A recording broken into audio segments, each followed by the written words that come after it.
महाराज जी, इस अधम का प्रश्न ये है कि यदि पत्नी पति वंचक हो जावे पर पुरुष से रति करे तो क्या पति का क्या कर्तव्य है, क्या उसे साथ रखना चाहिए? पहला प्रश्न। हाँ, पहले ही प्रश्न एक का। जैसे अपने को पता चल जाए कि अपनी जो पत्नी है वो धर्म विरुद्ध आचरण करके पर पुरुष से रति करती है, तो हमें चाहिए उसे प्यार पहले दे करके संभालना चाहिए।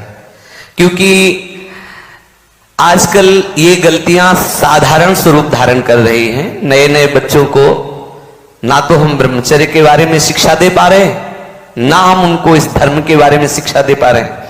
आज की जो नई पीढ़ी है, तो जैसे आज हमारा मन आया तो इस दुकान की वस्तु पाई, कल उस होटल की पाई, परसों उस होटल की पाई, ऐसे वो इन क्रियाओं को एक मनोरंजन समझने लगे हैं। कोई धर्म शास्त्र है वो ऐसा निषेध करता है, ये बात आज तक बच्चों तक पहुंच ही नहीं रही है। कितने ऐसे बच्चे जो कहते मुझे ये बात पता ही नहीं थी, और उनसे गलतियां, और कुछ ऐसे हैं कि प्रमादवश इन बातों को सुनते भी नहीं, मानते भी नहीं।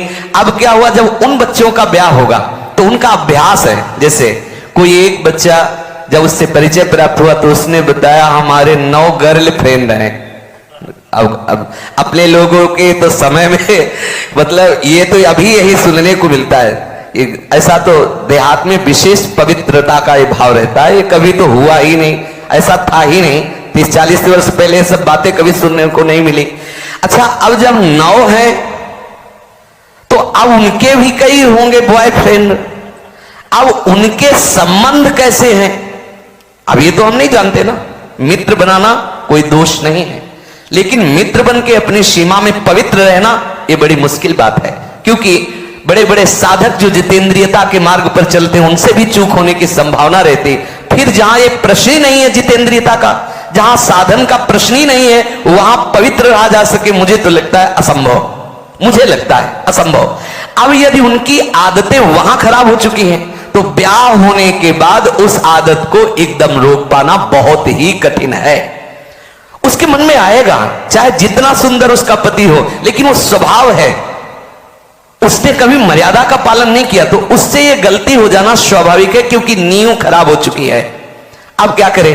पहला कार्य पति का है कि उसे प्यार करके, लेकिन ये वही सुधार सकता है जो स्वयं में सुधरा हो।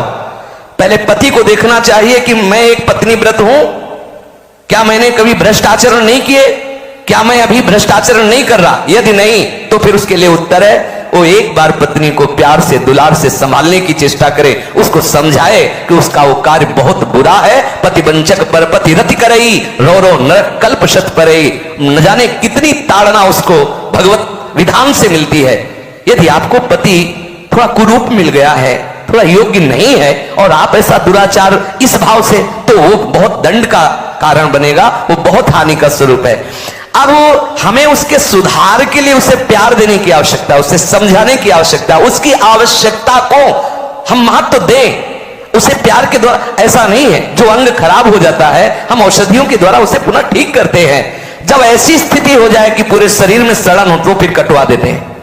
जब ऐसी स्थिति हो जाए कि बहुत बार समझाने पर भी धर्म विरुद्ध आचरण, तो फिर अपने भारतीय संविधान में तलाक की व्यवस्था है, फिर वो विधान कर ले।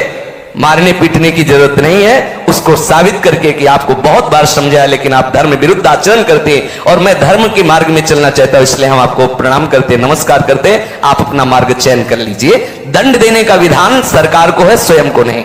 पहले प्यार के द्वारा समझाए, ना समझ में आए तो संबंध खत्म कर दे, लेकिन उसे किसी भी तरह से ऐसे प्रताड़ित ना करे जो हमारे राज्य विधान के विपरीत पड़े, जो हमारे राज्य संविधान के विपरीत पड़े। पहले प्रश्न का उत्तर। महाराज जी, पत्नी के लिए प्रायश्चित क्या है? क्या भजन से उस स्त्री का कल्याण? भजन से किसी का भी कल्याण किया जा सकता है। अगर वो व्यभिचारिणी पत्नी है और हमारे प्यार से वो सुधरना चाहती है तो भगवान नाम का आश्रय लेकर के उसे मार्ग में बढ़ाना चाहिए, वो निश्चित भगवत प्राप्त हो जाएगी, उसका निश्चित सुधार हो जाए। जब वैश्याएं भगवत प्राप्त हो गई तो वो क्यों नहीं हो सकती? गलती किसी से भी हो सकती, पहले गलती देखने वाले को देखना चाहिए कि मेरे अंदर गलती है कि नहीं। यदि नहीं है तब ये प्रश्न आता है संभालने का, यदि है तो पहले आप अपने में ब्रेक लगाइए। आप चलो भ्रष्ट आचरण से और उसको बनाना चाहो पतिव्रता, तो असंभव। यदि आप सत्य मार्ग से चलोगे तो आप में वो दम है, वो प्यार है, उसे समझाया जा सकता है। कितने ऐसे सद्भावना वाले हुए हैं कि संस्कारवश वैश्यालय में फंसी हुई लड़कियों को उन्होंने पत्नी स्वीकार किया और एक सदगृहस्थी की तरह जीवन उनको यापन करने का अवसर दिया। फिर वो तो पत्नी है, यदि वो स्वभावश गलती कर जाती है तो ऐसा नहीं कि आप उसको दंड दें। प्यार के द्वारा, आदत है बिगड़ गई, उसे संभाला जा सकता है, आदत से सुधार किया जा सकता है। यदि नहीं सुधरती तब त्याग का प्रश्न उठता है, फिर उसे त्याग दे देना चाहिए। दंड देने का अधिकार नहीं। कोई एक कि किसी तरह भी ऐसी पत्नी को मार देना चाहिए, नहीं, ऐसा अधिकार नहीं। भारतीय संविधान में और भागवतिक संविधान में, दोनों में नहीं। त्याग कर दो। आपका संबंध नहीं बनता तो नमस्कार, आप अपने मार्ग को देखिए। हमारा आपका पाणी ग्रहण संस्कार हुआ था धर्म पूर्वक चलने के लिए। यदि आप धर्म पूर्वक नहीं चलती, आप स्वीकार करो कि आपको बहुत बार समझाने पर भी फर्क नहीं पड़ा, इसलिए आप अपना मार्ग चयन कर लीजिए। ऐसा चलना चाहिए। और उद्धार तो अपिचेत दुराचारो भजते मां मनन निभाग। जिसने ये निश्चय कर लिया अवलो निशानी अपना, आज से ही वो परम पवित्र है। आज से अभी साधुरेव समंतव्या सम्यक दर्शिता। ऐसा गलती होती रही, स्वभावश गलती है, आज से अब नहीं करूं। उसी समय से वो महात्मा है, वो पवित्र है, भगवत शरणागत है, इसलिए उसको आदर देना चाहिए। कल ये पापी था, ऐसी बात ध्यान करके हम उसका कभी अनादर न करें। कल भूल से उससे गलती हो गई, आज उसने निश्चय कर लिया अब नहीं करूंगा, उसे भरपूर प्यार। मुझे तो लगता है प्यार से पशु को अधीन किया जा सकता है, तो स्त्री को क्यों नहीं अधीन किया जा सकता? मुझे तो लगता है यदि हम उसकी एक एक वृत्ति को अपने प्यार में पगा दें तो संभाला जा सकता है। प्यार एक बहुत बड़ी सामर्थ्य है, प्यार में बहुत बड़ी सामर्थ्य है। कोई कितना भी गंदे स्वभाव का पुरुष हो या स्त्री हो, यदि वो परस्पर एक दूसरे को प्यार देने लगे तो सबको प्यार की भूख है, सबको प्रेम चाहिए, सबको चाहिए अपनापन। हो सकता है आपके द्वारा वो अपनापन उससे न मिलता हो जो उसे चाहिए, अगर वो पूर्ण होने लगे तो हो सकता है उसका स्वभाव सुधर जाए। हमें हर तरह से पहले प्रयास करना चाहिए कि हमारी पत्नी हमारे भाव के अधीन हो जाए, हमारे सतमार्ग में चलने वाली बन जाए। जब ऐसा ना हो तो अंतिम बात है त्याग दे, उसे दंड विधान के द्वारा स्वयं दंड